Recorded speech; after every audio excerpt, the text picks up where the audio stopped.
Araw po mga kaibigan. Ngayon po ay pag-uusapan natin ang patungkol sa Maynila dito sa lugar ng Las Piñas, Marcos Alvarez. Napakahirap po ng sitwasyon dito dahil nagkandabol-bol na po ang traffic mula nung ayusin o pagbutas-butasin ang ating mga kalsada. Hindi lamang dito sa buong Marcos Alvarez kundi maging sa karatig lugar ay dahilan po ito ng pagka-traffic sa aming lugar. No? So, hindi natin alam kung kailan po ito matapos. At nawa ay ayusin naman ang dinadaanan ng ating mga motorista upang magkaroon ng maayos na daloy ang trapiko. Sapagkat sa kasalukuyan ay nahirapan po ang maraming motorista kung ikaw ay dadaan ng Marcos Alvarez at maging sa Muno papasok, sapagkat hindi lamang butas-butas ang mga daan, hindi lamang nagkaroon ng malubak ang daan, ay marami pang iba't ibang klaseng traffic sa sulok, no? Grabe na ang sitwasyon sa lugar na ito. At bukod pa roon, ang kanilang ginawa ay pinalitan ang mga metro ng tubig ng Maynilad.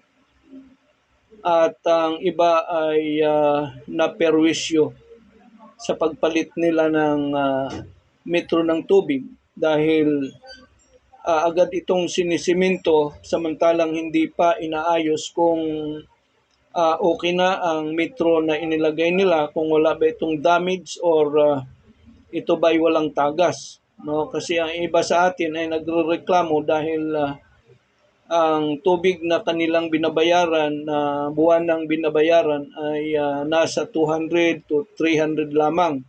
Ngayon umaabot ng 12,000. No? At ito'y malaking perwisyo sa ating mga consumer, sa mga mamayan ng Las Piñas, Marcos Alvarez, dahil nag-igib na lamang po ng tubig para na makaligo o kaya ay magkaroon ng tubig para sa pagsaing o sa pagbuhos ng CR. No, kung baga malaking perwisyo ito sa mga consumer na ang sa kasalukuyan ang Maynilad ay hindi nagbigay ng tamang serbisyo sa consumer kundi nagkakaroon pa ito ng pagkaasar sa mga consumer. No? Kayo naman ay iayos naman ninyo ang inyong mga pagsasaayos ng mga metro, mga kaibigan, Maynilad, sapagkat hindi po kayo nakakapagbigay ng tamang serbisyo upang maging masaya ang inyong mga consumer, kundi ito'y naging bangungot sa kanilang buhay. Kaya nawa ayusin naman ninyo ito. Kung sino man ang magreklamo o magre-report sa inyo na ang kanilang tubig ay may problema, agad niyong aksyonan.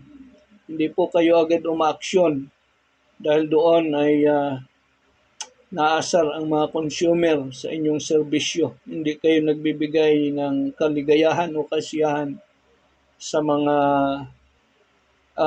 hindi maayos ang mga metro. So nawa bigyan po ninyo ng kasiyahan ang mga consumer bilang Maynilad, source kayo ng tubig ng hindi lamang ng Las Piñas. No?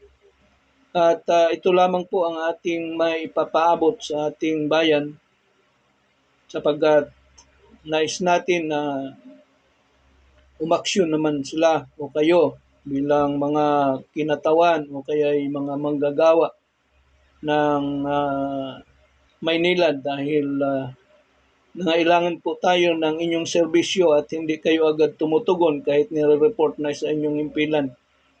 At lahat po nawa ay inyong ayusin, maging ang mga lubak na kalsada at ang higit sa lahat ang mga tao, higit sa lahat ang mga motorista ay mabigyan ng proteksyon sa kanilang paglalakbay sapagkat sirang-sira po ang ating mga kalsada.